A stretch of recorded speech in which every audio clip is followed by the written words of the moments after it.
Hidden deep in the Cheshire countryside, Hack Green looks deceptively ordinary at first glance. As our video begins, we take a brief look around the outside. Just a fenced compound, low buildings and rolling fields.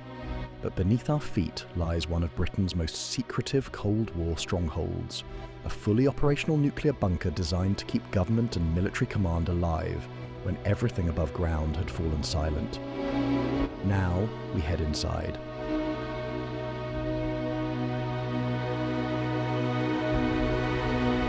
As we step into the entrance hallway, the atmosphere instantly changes. The echo of footsteps, the hum of air vents, and the stark fluorescent lighting transport us straight into the mindset of the Cold War. This was once the entry point for staff who expected to be sealed underground for weeks.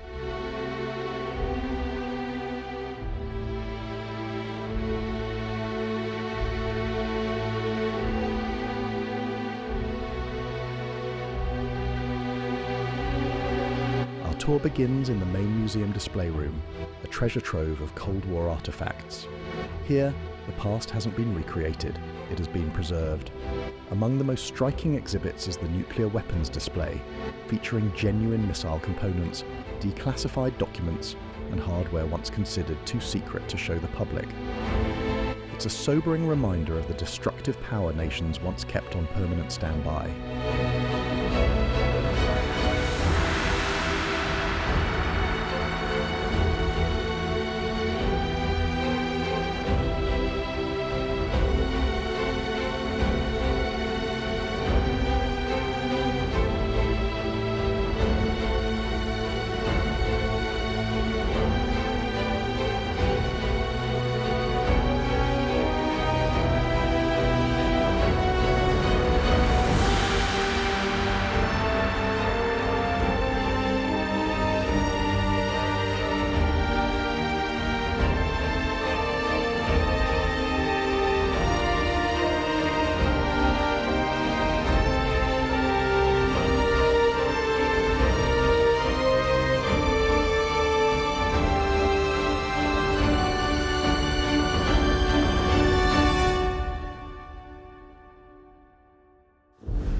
From here we move into the radar display room, where Hack Green's earlier life comes into focus. During the Second World War, this site operated as a radar station tracking enemy aircraft across the region.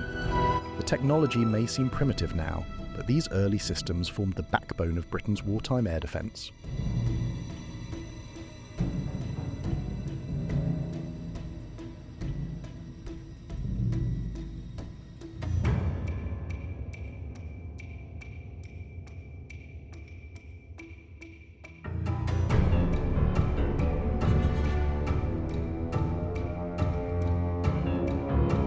Next, we enter the military radio room, stacked with transmitters, receivers and communications consoles.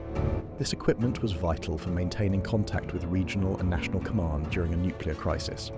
Nearby, the Soviet threat room sets the stage for the entire bunker's existence. Charts, propaganda and intelligence material reveal how seriously Britain regarded the growing power of the USSR.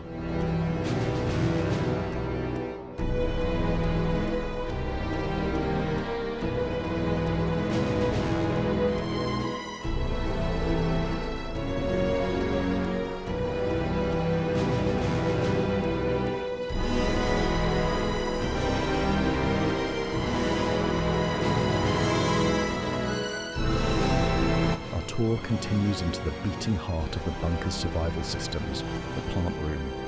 Diesel generators, filtration units, and miles of cabling ensured Hack Green could function independently for weeks. Everything here was built with one purpose: to keep people alive in a dead world. We move on to the cipher office, where secure messages were encoded and decoded, followed by the warning room, where staff would monitor attack alerts and fallout predictions. The Commissioner's room shows where senior civil servants would have coordinated government activity, while the government briefing room, with its maps and planning boards, was designed for crisis meetings under unimaginable pressure.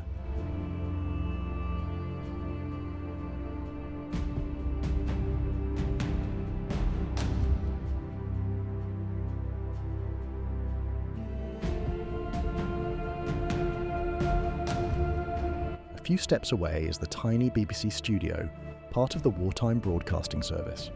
If nuclear war came, the last voice many people would have heard would have come from a room just like this. At this point, our tour pauses for something unique. Visitors at Hack Green can watch the once banned BBC film The War Game, a chilling depiction of nuclear attack that was suppressed for being too realistic. Its inclusion in the tour is deliberate, a stark reminder of the world this bunker was built to survive. After the film, we continue into the Compson Registry, the paperwork hub of the bunker, before entering the scientists' room, where specialists would analyse blast data, radiation levels, and survivability.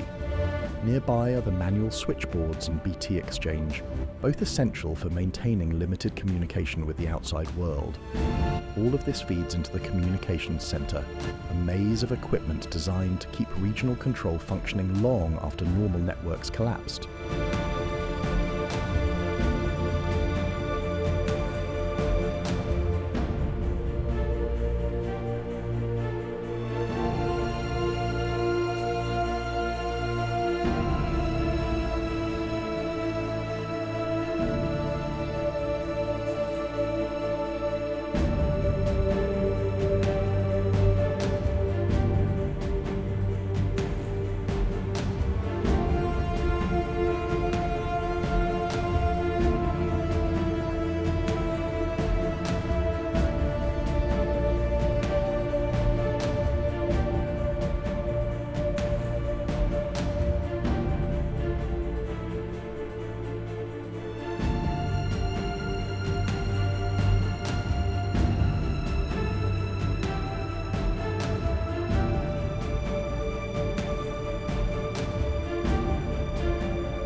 Next, we visit the BMEWS and UKRAOC room, dedicated to Britain's missile early warning network. From radar stations in Alaska to command centres like Hack Green, this system provided crucial minutes of warning in the event of a Soviet missile launch.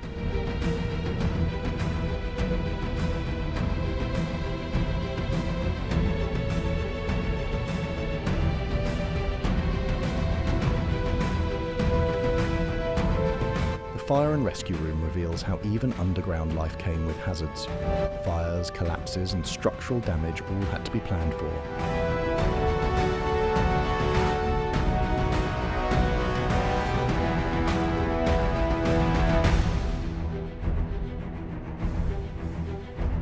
Our tour now reaches some of the museum's most dramatic areas. In the Russian Missile Control Room, recreated with authentic Soviet equipment, visitors see the other side of the nuclear standoff, an eerie contrast to British planning.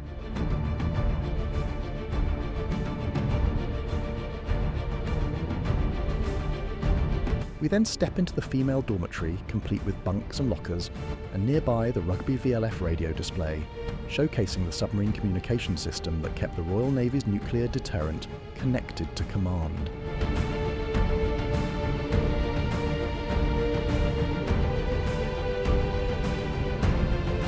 We take a brief glance into the sick bay, a tiny room offering only the most basic medical care.